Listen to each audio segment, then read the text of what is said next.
డబ్బులు ఉన్నాయా?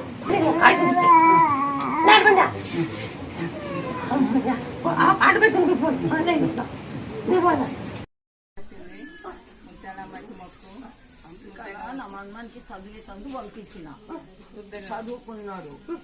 ఆడ ఈత లేదు. 2 సంవత్సరాల నుంచి ఉద్యోగం లేదు. మొన్న ఏం చేసినా అంటే ఇప్పుడు ఎక్కిన ఆయన వెళ్ళగొడుతున్నాడు. చదువు అయిపోయింది, వెళ్ళిపో ఇండియాకి అన్నాడు.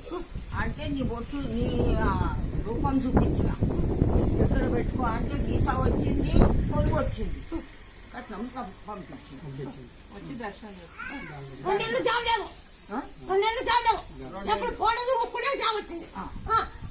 కనుక్కోని పక్కన కనుక్కోని పద్ధతి ఎక్కడ చేయాలో పక్కన 2 ఏళ్ళు జాబులైంది. ఈ చెల్ల ముక్కునే జాబ్ వచ్చింది.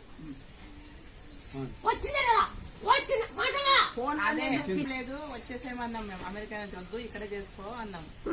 లేదు ఆయన మొండిగా ఉన్నాడు. అమ్మ చెప్పింది, ఫోటో పంపించింది, మొక్కిండు. లేదు మొండితో అక్కడే ఉంటా అని జాబ్ సంపాదించుకున్నాడు. జాబ్ సంపాదించుకున్నాడు అమ్మ పేరు. చూపించిన నేను మాట తప్పని చేశాను. మీరు మాట తప్పుకున్నాకి మీరు పక్కన చేసుకొని మీరు అనగా చేయండి.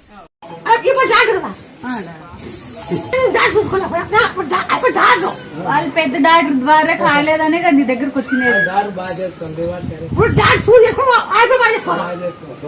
యాప్ చేత కాకుండా మీ దగ్గరకు రాలేదు.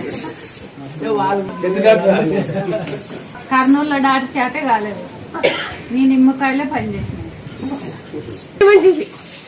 అసలు నిద్ర పోడు ఎందుకు అర్థం కాకుండా నిమ్మకాయ కొంచెం అట్లా అందుకనే అనుకొని అంగిట్లో తెచ్చుకున్నాం. ఆయన గుడికి తిరుగుమన్నాం 3 రోజులకి. ఆ నిమ్మకాయలు అయిపోయే లోపల బాగైంది. అప్పుడు ఎట్లా అడిగింది ఇప్పుడు నిమ్మకాయ ఇప్పుడు అడిగేది అదే ఈ పార్టీ ఫ్రీజ్ బార్ అట్లే వస్తుంది. ఇప్పుడు గవర్నమెంట్ కాలేజీలో వస్తే మంచి సీటు కావాలని దగ్గరలోనే చూడవా కొంచెం లాగేది ఇదంతా ఉందా? మీరు ఇది చేస్తున్నారు. అప్పటి నుంచి ఇదేమి నొప్పికి ఏం లేదు, బాగా అయిపోయింది.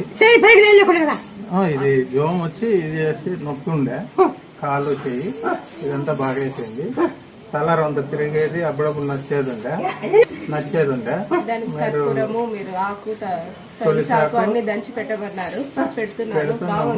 మళ్ళా 4 రోజుల నుంచి రొంత తలనొప్పి వస్తుంది. ఏమన్నా ఇవ్వమన్నారు. అదే మీరు వస్తామన్నారు, మీరే వస్తామన్నారు, వస్తామన్నారు అనంతపురం.